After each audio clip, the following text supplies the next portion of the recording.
Hello everyone, Twana Michelle here, Narcissistic Abuse Recovery Coach and Mental Health Therapist. And today I'm going to be talking to you guys about why you need to gray rock the narcissist if you're not able to go no contact. Gray rocking the narcissist basically means you are showing absolutely no emotion. If you have to have any interaction with them, if you have to engage with them, you are basically a very flat affect, very blank slate. You are dry in your responses. You are short in your responses. You are giving them nothing emotionally. You think about a gray rock, what that looks like, it's just pretty dull. There's nothing there. So that's what you want to do with the narcissist, because the narcissist is going to keep coming back to you for supply so that you can give them the fuel that they need, the attention they need, the emotional reactions that they need. Feed their ego, make them feel like they are powerful, superior, and in control.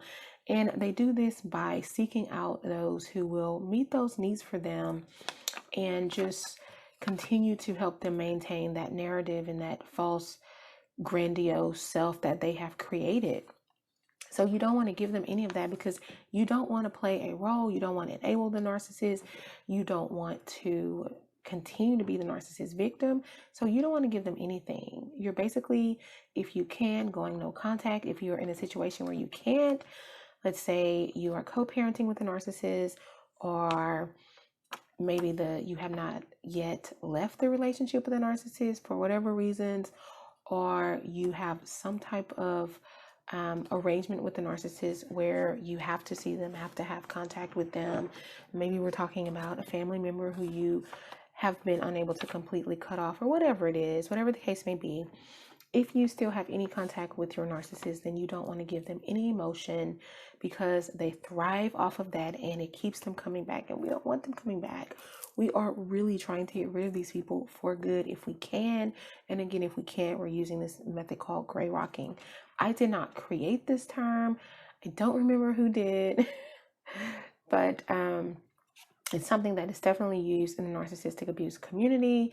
So let me tell you why it is so important to not show any more emotion when you're dealing with the narcissist. The first reason it is really important to gray rock the narcissist and show no emotion is that the narcissist uses your emotions against you. Think about when you are in an emotional state. You are extremely vulnerable. You are more susceptible to influence. You are more susceptible to manipulation. You are more easily moved. Also, when you are in an emotional state, you're not as rational maybe as you are when you are non-emotional. You may be less logical. You may be more just overwhelmed with the emotion and maybe desperate to not even feel that emotion. And so we don't always think clearly when we're emotional. When you think about having made any decisions out of emotion or mainly emotion alone, typically those were not the best decisions. We sometimes act on our emotions, and we act on them radically, unhealthily, and in ways that we'd rather not. So when you think about the narcissist trying to get an emotional response out of you, the narcissist knows that you are more easily controlled when you're emotional. You are more vulnerable to, especially if they are trying to get positive emotions from you and they're trying to love bomb you and they are hoovering you and they're trying to get you back. They know if they can just evoke a positive emotional response so that you feel loving toward them and you start missing them and reminiscing about the good times and all the love bombing, all the great things that go along in that stage of the narcissistic abuse cycle, then they know that they can use that to try and kind of reel you back in so that you can continue to be a source of supply for them. Because remember, that is what it's all about. So they know when you're emotional that they can manipulate you. Even if they're trying to get a negative emotional response out of you, that's okay. It doesn't matter. They want any emotional response. In fact, anger, even if they can get you to the point where you're angry, anger is one of the most intense, powerful emotions, and anger is often a secondary emotion. So beneath the anger, there's often a lot of underlying emotions. Often there is fear beneath the anger. There may be even sadness beneath the anger. So they know if they can get you angry, then they've got you at a level of intensity that they want, that they can use, that they can work with on their behalf to manipulate you. And also they can kind of get beneath the anger and get some other intense emotional response out of you. So they know if they can just get you emotional, then they're more likely and more easily able to get what they want from you. The second reason it is extremely important to gray rock the narcissist and to show no emotion when you're not able to go no contact is because, as I already kind of mentioned this, you feel them.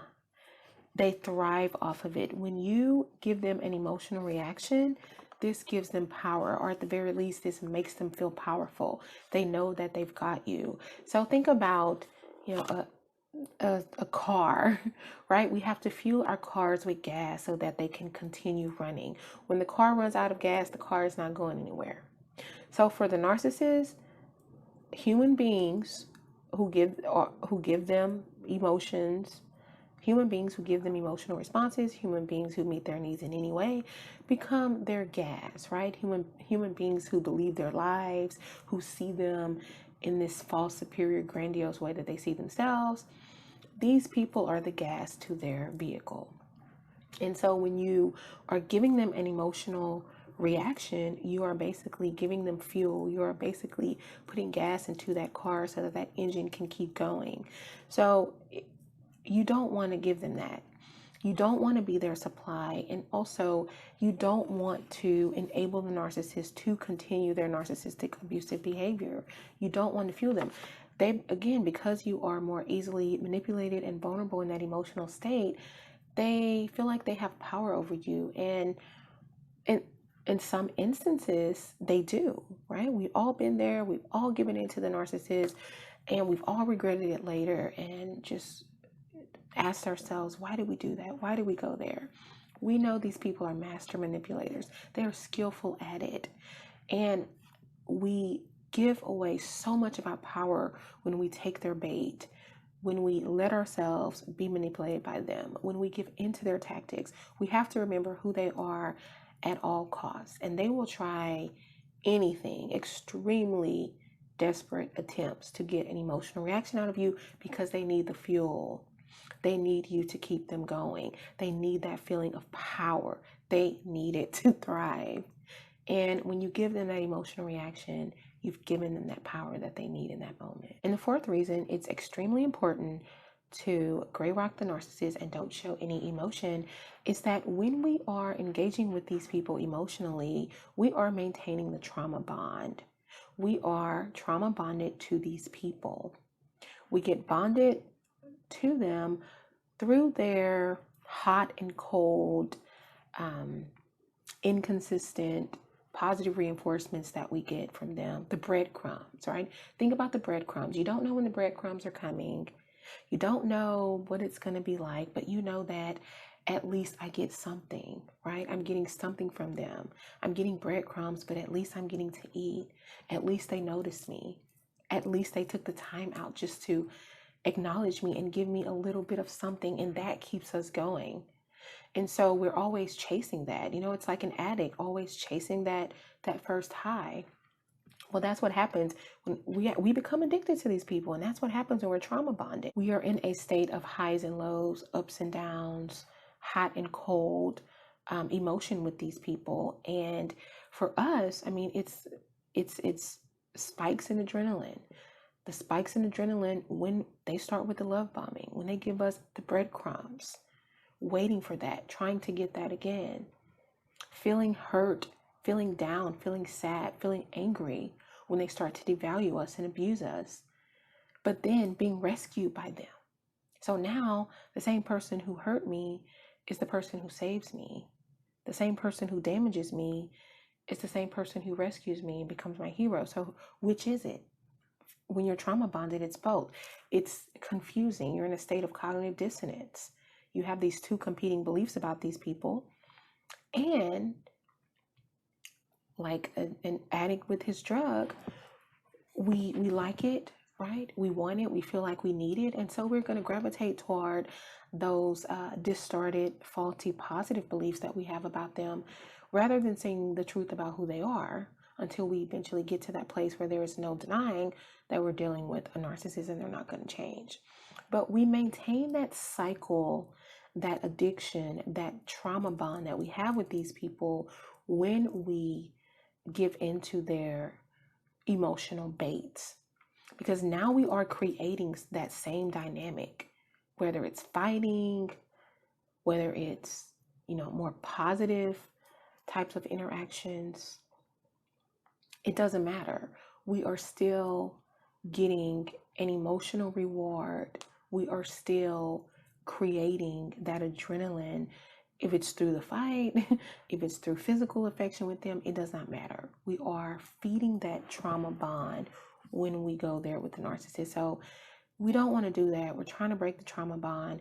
Again, as I always say, if you can go no contact, that's what you want to do. But when that's not possible, you want to gray rock them. You don't want to show them any emotion because you don't want to stay caught up in that hot and cold, high and low cycle, which only maintains the trauma bond, which keeps you seeking out that positive reinforcement, those positive moments with them, which we love, right?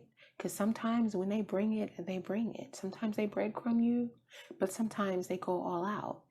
And it feels good to finally get something from these people that we are addicted to. So we don't want to do that. We don't want to maintain that trauma bond. And the last reason that you want to gray rock the narcissist and don't show any emotion is that when you give them an emotional reaction, it affects your recovery, your healing, your emotional stability. There are lots of feelings that come along with that. When we allow a narcissist to push her buttons, what are some of the feelings that you feel? Guilt, disappointment, anger, sadness, frustration, betrayal of self, abandonment of self. So we have all these unhealthy feelings that come into play, which can lead to more of the depression, more of the anxiety, more of the trauma symptoms that we are trying to heal from and recover from. We are trying to maintain our emotional stability. And these people make it difficult for us to do that. When you're with the narcissist and you're being, pulled by them emotionally, our emotions are all over the place. Our behavior becomes all over the place. We may start to develop some real psychiatric symptoms, even PTSD.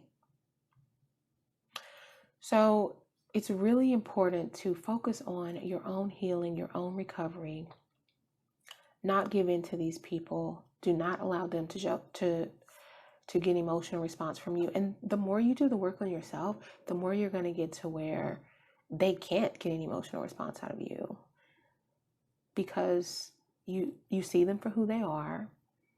You don't listen to anything they say. You take everything they say with a grain of salt. You are well aware of what they're trying to do. This is an attempt to manipulate me. This is an attempt to get a response out of me, and it's not working.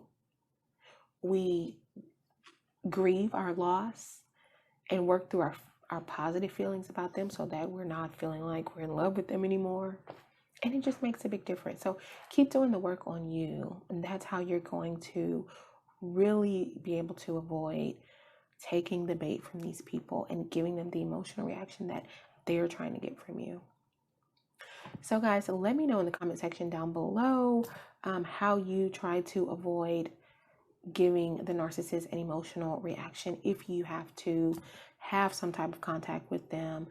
And what are your thoughts about some of the things that I mentioned? Anything you want to add to that? If you like this video, give it a thumbs up, guys. That really does help my channel. That helps with the algorithm. And if you have not subscribed to this channel, what are you waiting on? We'd love to have you be a part of this community. Share this video out with anyone that you think may benefit from this information. And I think that's it. Thanks for watching, guys. Until next time, take care. Bye.